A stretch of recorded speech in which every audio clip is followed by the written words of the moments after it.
All right, anime fans. Get ready for the ultimate deep dive into episode 2 of No Longer Allowed in Another World. This recap is going to be longer than the line at a ramen shop during a cold snap. So grab your favorite snacks and let's get this party started. Let's kick things off with our main man, Sensei. Now, this guy's got more baggage than an international airport, I swear. We find him being carted around in a coffin. Yeah, you heard that right, a coffin, by this sassy cat girl named Tama. Picture this, a grumpy dude in a box being lugged around by a girl with cat ears. It's like the weirdest buddy comedy you've ever seen. As they're trudging along, Tama's complaining about how heavy Sensei is. She's all, "Can't you walk on your own 2 legs?" But Sensei's out cold, looking like he's auditioning for Sleeping Beauty's understudy. Tama even checks his status. And get this, he's got 1 HP and he's poisoned. Talk about living on the edge. Finally, after what seems like a marathon of coffin carrying, they arrive at Roth Castle. And let me tell you, this place is fancier than a peacock at a fashion show. We're talking grand halls, tapestries that probably cost more than my yearly anime budget, and guards standing stiffer than starched collars. Now, enter King Thomas and Princess Charlotte. At first glance, they seem like your typical royal family. You know, crowns, fancy robes, that "I'm better than you" posture. But hold on to your socks, because they're about to knock them right off. King Thomas, in a move that would make even the most outrageous reality TV producer blush, asks these complete strangers for advice on who Princess Charlotte should marry. I mean, talk about putting your guests on the spot. It's like asking someone you just met to pick your outfit for the next 50 years. So, let's meet the suitors, shall we? In this corner, we have Gomez, a warrior so tough he probably uses a cactus as a loofah. He's got muscles on his muscles and a glare that could curdle milk. And in the other corner, we've got Otto, a wandering minstrel who's known Charlotte since they were playing with building blocks. He's got that boy next door vibe if your neighbor was a walking, talking jukebox. Now, here's where things get wilder than a cat in a room full of laser pointers. Sensei, in a moment of what I can only describe as galaxy brain depression, suggests that he and Charlotte should, wait for it, commit double suicide. I know, right? My eyebrows shot up so fast they almost flew off my face. But here's the real mind bender. Charlotte actually considers it. Talk about a cry for help. It's like watching a train wreck in slow motion, but the train is made of bad decisions, and the track is paved with even worse ones. But hold on to your body pillows, folks, because we're just getting started. In a twist that would make even the most convoluted soap opera writer say, "That's a bit much," it turns out that Gomez, our supposed knight in shining armor, is actually a servant of the Dark Lord. Cue the dramatic music. Hey there, fellow. I hope you're enjoying this video so far. I wanted to take a quick moment to ask you what you think of this video so far. If you're liking it, be sure to give it a thumbs up. And if you haven't already subscribed to my channel, now's the perfect time to do it.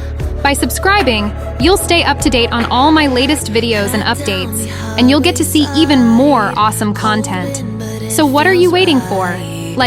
Subscribe, thanks for watching.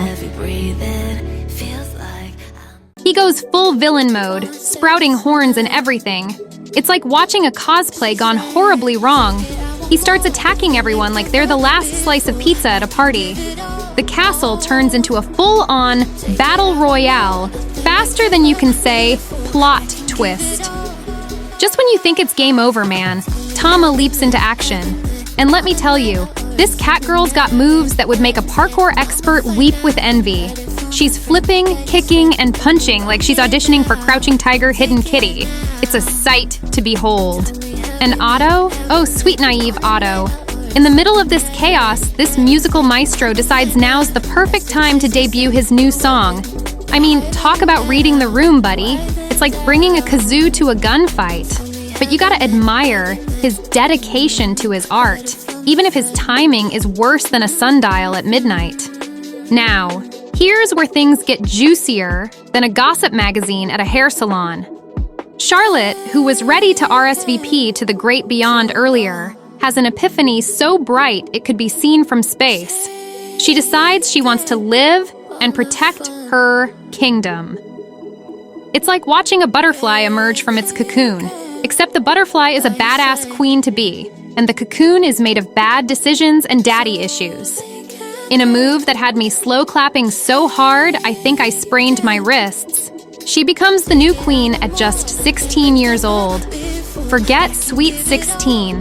This girl's going straight to sweet sovereignty. It's like she went from "Dad, can I borrow the car?" to "I'm running a whole kingdom in 0.5 seconds flat." But wait, there's more. Just when you think everything's wrapped up neater than a bento box, the episode hits us with a cliffhanger so intense, it should come with a warning label and a free stress ball. Annette, one of the team members we've grown to love, is hurt, and there are monsters attacking the south gate of the kingdom.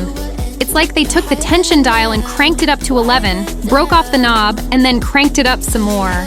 Throughout all this mayhem, we get these amazing little character moments that really flesh out our cast.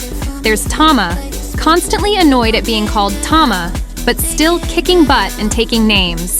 It's like she's allergic to her own name, but not to awesomeness.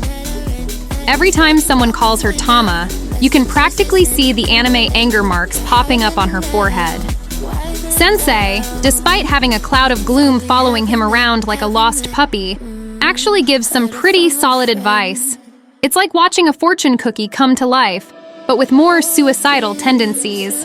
He's got this weird mix of wisdom and "someone please get this man some therapy" that's oddly compelling. And let's not forget King Thomas, who goes from Dad of the Year reject to genuinely apologetic father faster than you can say character development. It's heartwarming stuff, folks. One minute he's trying to marry off his daughter like it's medieval times. The next, he's on his knees begging for forgiveness. Talk about an emotional roller coaster. So what's the verdict, fellow anime aficionados? Are you as hyped as I am for the next episode? Because let me tell you, I'm more excited than a kid on Christmas morning who just found out Santa is real and wants to play video games. This show is shaping up to be one heck of a roller coaster, and I'm strapped in for every loop, drop, and coffin-carrying moment of it.